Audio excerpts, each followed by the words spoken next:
سن رہے تھے کہ عبادت چاہے وہ ظاہری ہو کہ قلبی ہو، اس عبادت کے مکمل عبادت ہونے کے لیے ضروری ہے کہ اس میں 3 جذبات بیک وقت پائے جائیں۔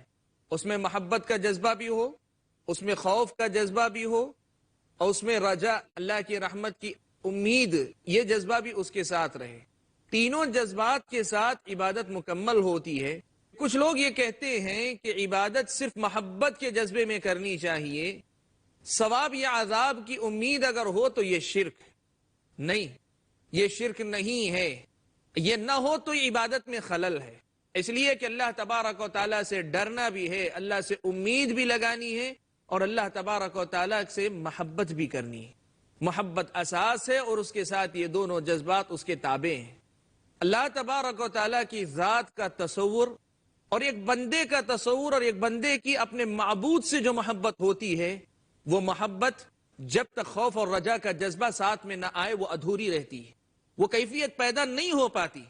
آپ ہم جیسے اپنے جیسے لوگوں سے بھی محبت کرتے ہیں، لیکن جب اللہ تبارک و تعالیٰ کی محبت کی بات کی جائے، یہ بات یاد رکھیں، محبت کی وہ کیفیت، وہ جذبہ، وہ درجہ جو ایک بندے کے دل میں اپنے معبود کے لیے ہونا چاہیے، وہ کیفیت محبت کے ساتھ ان 2 جذبات کے ذریعے ہی پیدا ہو سکتی ہے۔ اسی لیے جو آیت کریمہ میں نے ابھی مجلس کی شروعات میں پڑھی، اس میں اللہ تبارک و تعالیٰ نے کئی انبیاء کا تذکرہ کرنے کے بعد سورہ انبیاء میں یہ بات بیان فرمائی کہ انہم کانوا یسارعون فی الخیرات، کہ یہ جو انبیاء ہیں ان کی خصوصیات یہ تھی کہ یسارعون فی الخیرات، نیکیوں میں، اچھائیوں میں بڑی تیزی سے آگے بڑھا کرتے تھے، ویدعوننا، اور ہماری عبادت کرتے تھے، ہمیں پکارتے تھے، رغبا ورہبا، رغبت اور رہبت، امید اور ڈر، ان دونوں جذبات کو ساتھ لیے ہوئے، وَكَانُوا لَنَا خَاشِعِينَ،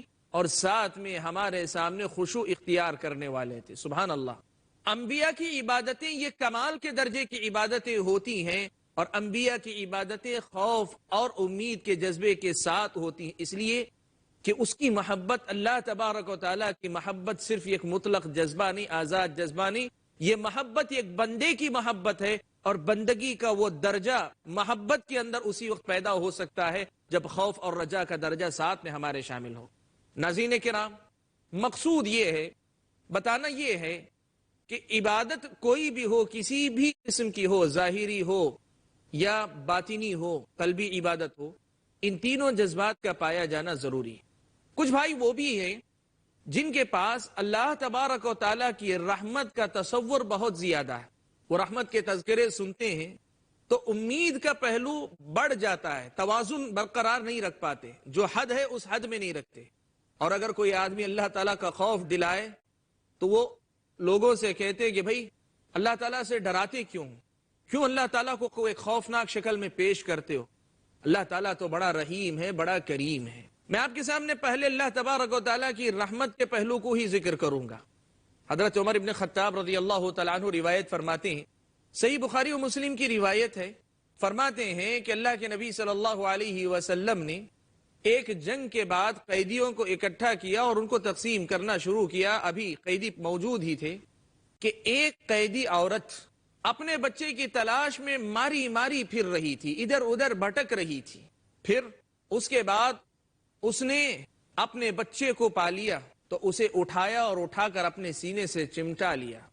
اس ماں کی اپنے بچے کے لیے تڑپ اور بے کلی اور بے چینی سارے صحابہ دیکھ رہے تھے۔ اللہ کے نبی صلی اللہ علیہ وسلم نے صحابہ سے پوچھا کہ لوگوں بتاؤ، کیا یہ عورت اپنے بچے کو آگ میں پھینک دے گی؟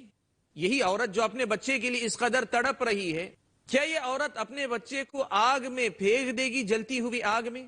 صحابہ نے کہا اللہ کے نبی یہ تو ہو ہی نہیں سکتا کہ یہ ماں جس کے اندر اپنے بچے کے لیے اتنی تڑپ ہو، تھوڑی دیر کی جدائی پر اس قدر ماری ماری پھرتی ہو، وہ اپنے بچے کو آگ میں نہیں پھینک سکتی۔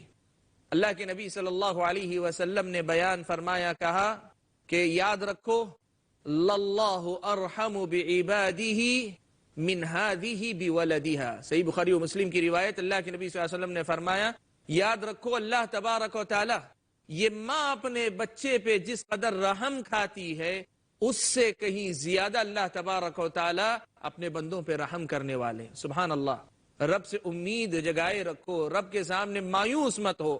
اللہ تبارک و تعالی نے فرمایا وَمَن يَقْنَطُ مِن رَحْمَةِ رَبِّهِ إِلَّا الضَّالُّونَ، اپنے رب کی رحمت سے گمراہوں کے علاوہ اور کون مایوس ہوتا ہے؟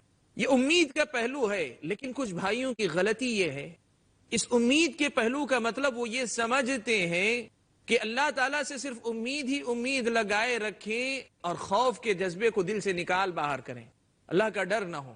یاد رکھیں، گناہ کرنے کے لیے، گناہوں سے بچنے کے لیے امید کا جذبہ کافی نہیں، اور حقیقت میں محبت کا جذبہ مکمل ہو اس کی ضمانت نہیں۔ ان دونوں پہلوؤں کو سامنے رکھتے ہوئے خوف کے جذبے کو جب تک لایا نہیں جائے گا ایک آدمی گناہوں سے بچ نہیں سکتا۔